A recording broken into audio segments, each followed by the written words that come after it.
Consumer Price Index, September 2020. Transmission of material in this release is embargoed until 8:30 a.m. Eastern Time, October 13, 2020. The Consumer Price Index for all urban consumers (CPI-U) increased 0.2% in September on a seasonally adjusted basis after rising 0.4% in August, the U.S. Bureau of Labor Statistics reported today.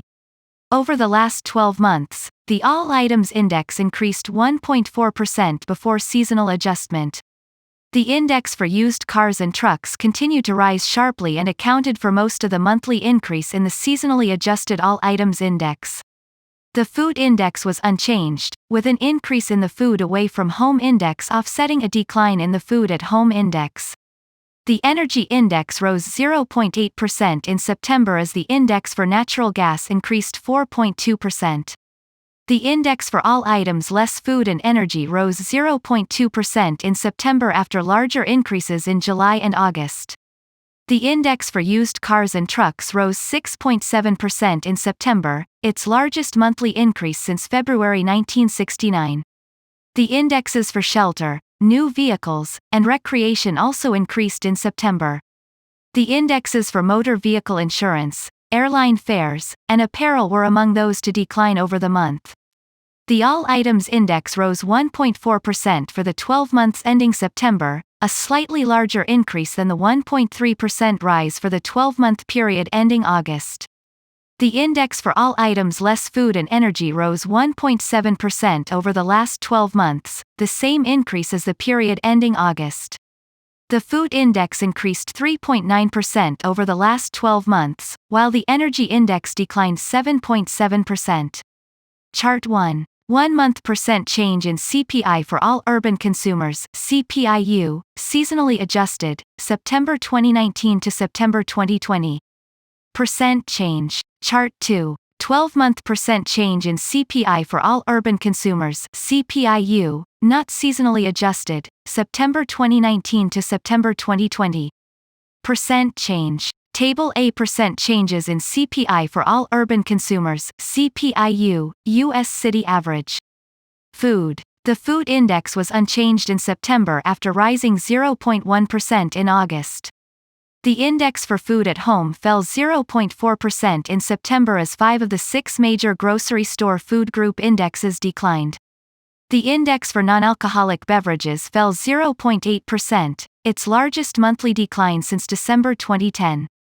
The index for other food at home declined 0.6% in September after rising 0.5% in August.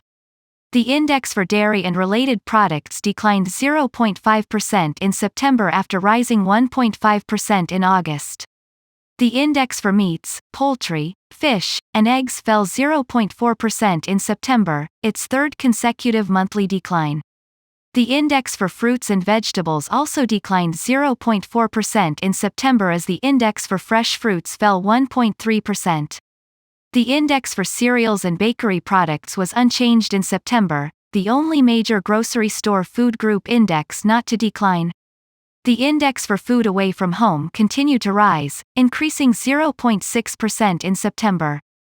The index for limited service meals rose 0.9% in September, the largest increase in the history of the index, which dates to 1997. The index for full-service meals rose 0.3% in September.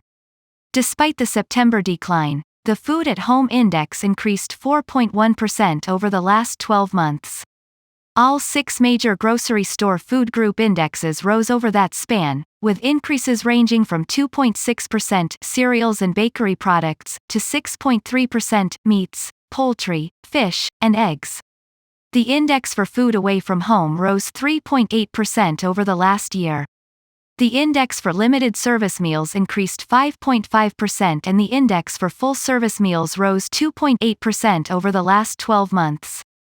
Energy. The Energy Index rose 0.8% in September, its fourth consecutive monthly increase. However, unlike previous months, the index for natural gas was the largest contributor to the monthly increase, rising 4.2%, its largest monthly increase since December 2018. The electricity index also rose in September, increasing 0.9%, its largest monthly advance since October 2018. The gasoline index increased slightly in September, advancing 0.1%. Before seasonal adjustment, gasoline prices rose 0.7% in September. The energy index fell 7.7% over the past 12 months with its component indexes mixed. The gasoline index decreased 15.4% and the fuel oil index fell 27.2%. In contrast, energy service indexes rose, with the index for natural gas increasing 3.8% and the index for electricity advancing 0.7%. All items less food and energy. The index for all items less food and energy increased 0.2% in September. As was the case last month, the index for used cars and trucks was the dominant factor. It rose 6.7% in September following a 5.4% increase in August. The used cars and trucks index accounted for more than 100% of the monthly increase in the index for all items less food and energy. The shelter index rose 0.1% in September, with the indexes for rent and owner's equivalent rent both increasing 0.1%. These were the same increases as in August. The index for new vehicles increased 0.3% in September after being unchanged in August. The recreation index rose 0.2% in September after rising 0.7% in August. The medical care index was unchanged in September with its components mixed. The hospital services index rose 0.6%, while the physician services index declined 0.3% and the prescription drugs index fell 0.1%. The index for motor vehicle insurance declined in September, falling 3.5%. The index for airline fares fell 2.0% in September after rising in each of the previous 3 months. The apparel index also turned down in September, falling 0.5% after rising the last 3 months. The education index fell 0.3% in September, the same decline as in August. The index for household furnishings and operations fell slightly in September, declining 0.1% after rising 0.9% in August. The indexes for communication and for alcoholic beverages also declined in September. The index for all items less food and energy rose 1.7% over the past 12 months. The shelter index rose 2.0% over the last 12 months. This was its smallest 12-month increase since the period ending February 2012. The medical care index increased 4.2% over the last 12 months. The index for used cars and trucks rose 10.3% over the last 12 months, its largest 12-month increase since the period ending September 2010. In contrast, the indexes for apparel, airline fares, and motor vehicle insurance all declined over the past 12 months. Not seasonally adjusted CPI measures. The Consumer Price Index for all urban consumers (CPI-U) increased 1.4% over the last 12 months to an index level of 260.280, 1,982-84 equals 100. For the month, the index rose 0.1% prior to seasonal adjustment. The Consumer Price Index for urban wage earners and clerical workers (CPI-U) increased 1.5% over the last 12 months to an index level of 254.004, 1,982-84 equals 100. For the month, the index rose 0.2% prior to seasonal adjustment. The Chained Consumer Price Index for all urban consumers (CPI-U) increased 1.1% over the last 12 months. For the month, the index increased 0.2% on a not seasonally adjusted basis. Please note that the indexes for the past 10 to 12 months are subject to revision. The Consumer Price Index for October 2020 is scheduled to be released on Thursday, November 12, 2020 at 8:30 a.m. Eastern Time. Coronavirus COVID-19 pandemic impact on September 2020 Consumer Price Index data. Data collection by personal visit for the Consumer Price Index (CPI) program has been suspended since March 16, 2020. When possible, data normally collected by personal visit were collected either online or by phone. Additionally, data collection in September was affected by the temporary closing or limited operations of certain types of establishments. These factors resulted in an increase in the number of prices considered temporarily unavailable and imputed. While the CPI program attempted to collect as much data as possible, many indexes are based on smaller amounts of collected prices than usual, and a small number of indexes that are normally published were not published this month. Additional information is available at www.bls.gov/covid19/effects-of-covid-pandemic-and-consumer-price-index.htm. Technical note. Brief explanation of the CPI.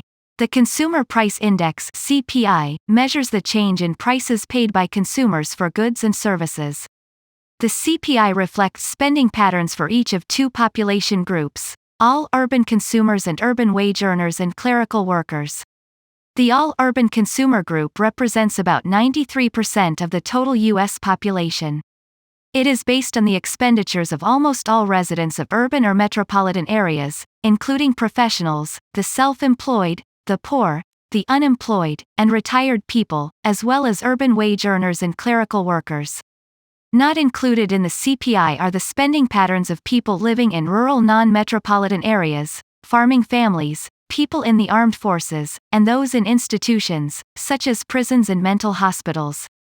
Consumer inflation for all urban consumers is measured by two indexes, namely, the Consumer Price Index for all urban consumers (CPI-U) and the Chained Consumer Price Index for all urban consumers (CPI-U). The Consumer Price Index for urban wage earners and clerical workers (CPI-W) is based on the expenditures of households included in the CPI-U definition that meet two requirements. More than half of the household's income must come from clerical or wage occupations, and at least one of the household's earners must have been employed for at least 37 weeks during the previous 12 months. The CPI-W population represents about 29% of the total U.S. population and is a subset of the CPI-U population. The CPIs are based on prices of food, clothing, shelter, fuels, transportation, doctors and dentist services, drugs, and other goods and services that people buy for day-to-day living. Prices are collected each month in 75 urban areas across the country from about 6,000 housing units and approximately 22,000 retail establishments, department stores, supermarkets, hospitals, filling stations, and other types of stores and service establishments. All taxes directly associated with the purchase and use of items are included in the index. Prices of fuels and a few other items are obtained every month in all 75 locations. Prices of most other commodities and services are collected every month in the three largest geographic areas and every other month in other areas. Prices of most goods and services are obtained by personal visits or telephone calls by the Bureau's trained representatives. In calculating the index, price changes for the various items in each location are aggregated using weights, which represent their importance in the spending of the appropriate population group. Local data are then combined to obtain a U.S. city average. For the CPI-U and CPI-W, separate indexes are also published by size of city, by region of the country, for cross-classifications of regions and population size classes, and for 23 selected local areas. Area indexes do not measure differences in the level of prices among cities, they only measure the average change in prices for each area since the base period. For the CPI-U, data are issued only at the national level. The CPI-U and CPI-W are considered final when released, but the CPI-U is issued in preliminary form and subject to 3 subsequent quarterly revisions. The index measures price change from a designed reference date. For most of the CPI-U and the CPI-W, the reference base is 1982-84 equals 100. The reference base for the CPI-U is December 1999 equals 100. An increase of 7% from the reference base, for example, is shown as 107.000. Alternatively, that relationship can also be expressed as the price of a base period market basket of goods and services rising from $100 to $107. Sampling error in the CPI. The The CPI is a statistical estimate that is subject to sampling error because it is based upon a sample of retail prices and not the complete universe of all prices. BLS calculates and publishes estimates of the 1-month, 2-month, 6-month, and 12-month percent change standard errors annually for the CPI-U. These standard error estimates can be used to construct confidence intervals for hypothesis testing. For example, the estimated standard error of the 1-month percent change is 0.03% for the U.S. all items CPI. This means that if we repeatedly sample from the universe of all retail prices using the same methodology, and estimate a percentage change for each sample, then 95% of these estimates will be within 0.06% of the 1-month percentage change based on all retail prices. For example, for a 1-month change of 0.2% in the all items CPI-U, we are 95% confident that the actual percent change based on all retail prices would fall between 0.14 and 0.26%. For the latest data, including information on how to use the estimates of standard error, see https://www.bls.gov/cpi/tables/variance estimates/home.htm. Calculating index changes. Movements of the indexes from one month to another are usually expressed as percent changes rather than changes in index points, because index point changes are affected by the level of the index in relation to its base period, while percent changes are not. The following table shows an example of using index values to calculate percent changes. Use of seasonally adjusted and unadjusted data. The Consumer Price Index (CPI) produces both unadjusted and seasonally adjusted data. Seasonally adjusted data are computed using seasonal factors derived by the X13ARIMA seats seasonal adjustment method. These factors are updated each February, and the new factors are used to revise the previous 5 years of seasonally adjusted data. The factors are available at www.bls.gov/cpi/tables/seasonal-adjustment/seasonal-factors-2020.pdf. For more information on data revision scheduling, please see the fact sheet on seasonal adjustment at www.bls.gov/cpi/seasonal-adjustment/questions-and-answers.htm and the timeline of seasonal adjustment methodological changes at www.bls.gov/cpi/seasonal-adjustment/timeline-seasonal-adjustment-methodology-changes.htm. For analyzing short-term price trends in the economy, seasonally adjusted changes are usually preferred since they eliminate the effect of changes that normally occur at the same time and in about the same magnitude every year, such as price movements resulting from weather events, production cycles, model changeovers, holidays, and sales. This allows data users to focus on changes that are not typical for the time of year. The unadjusted data are of primary interest to consumers concerned about the prices they actually pay. Unadjusted data are also used extensively for escalation purposes. Many collective bargaining contract agreements and pension plans, for example, tie compensation changes to the Consumer Price Index before adjustment for seasonal variation. BLS advises against the use of seasonally adjusted data in escalation agreements because seasonally adjusted series are revised annually. Intervention analysis. The Bureau of Labor Statistics uses intervention analysis seasonal adjustment for some CPI series. Sometimes extreme values or sharp movements can distort the underlying seasonal pattern of price change. Intervention analysis seasonal adjustment is a process by which the distortions caused by such unusual events are estimated and removed from the data prior to calculation of seasonal factors. The resulting seasonal factors, which more accurately represent the seasonal pattern, are then applied to the unadjusted data. For example, this procedure was used for the motor fuel series to offset the effects of the 2009 return to normal pricing after the worldwide economic downturn in 2008. Retaining this outlier data during seasonal factor calculation would distort the computation of the seasonal portion of the time series data for motor fuel, so it was estimated and removed from the data prior to seasonal adjustment. Following that, seasonal factors were calculated based on this prior adjusted data. These seasonal factors represent a clearer picture of the seasonal pattern in the data. The last step is for motor fuel seasonal factors to be applied to the unadjusted data. For the seasonal factors introduced for January 2020, BLS adjusted 53 series using intervention analysis seasonal adjustment, including selected food and beverage items, motor fuels, electricity, and vehicles. Revision of seasonally adjusted indexes. Seasonally adjusted data, including the U.S. City Average All Items Index levels, are subject to revision for up to 5 years after their original release. Every year, economists in the CPI calculate new seasonal factors for seasonally adjusted series and apply them to the last 5 years of data. Seasonally adjusted indexes beyond the last 5 years of data are considered to be final and not subject to revision. For January 2020, revised seasonal factors and seasonally adjusted indexes for 2015 to 2019 were calculated and published. For series which are directly adjusted using the Census X13ARIMA Seats seasonal adjustment software, the seasonal factors for 2019 will be applied to data for 2020 to produce the seasonally adjusted 2020 indexes.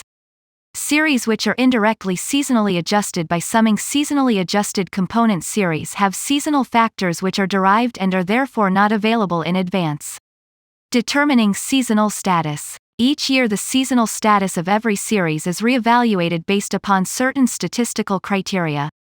Using these criteria, BLS economists determine whether a series should change its status from not seasonally adjusted to seasonally adjusted, or vice versa. If any of the 81 components of the U.S. City Average All Items Index change their seasonal adjustment status from seasonally adjusted to not seasonally adjusted data will be used in the aggregation of the dependent series for the last 5 years, but the seasonally adjusted indexes before that period will not be changed.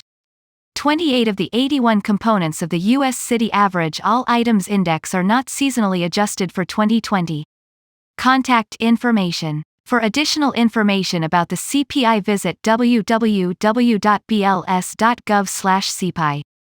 Table 1. Consumer Price Index for all urban consumers CPI-U, U.S. City Average, by expenditure category, September 2020, 1982-84 equals 100, unless otherwise noted.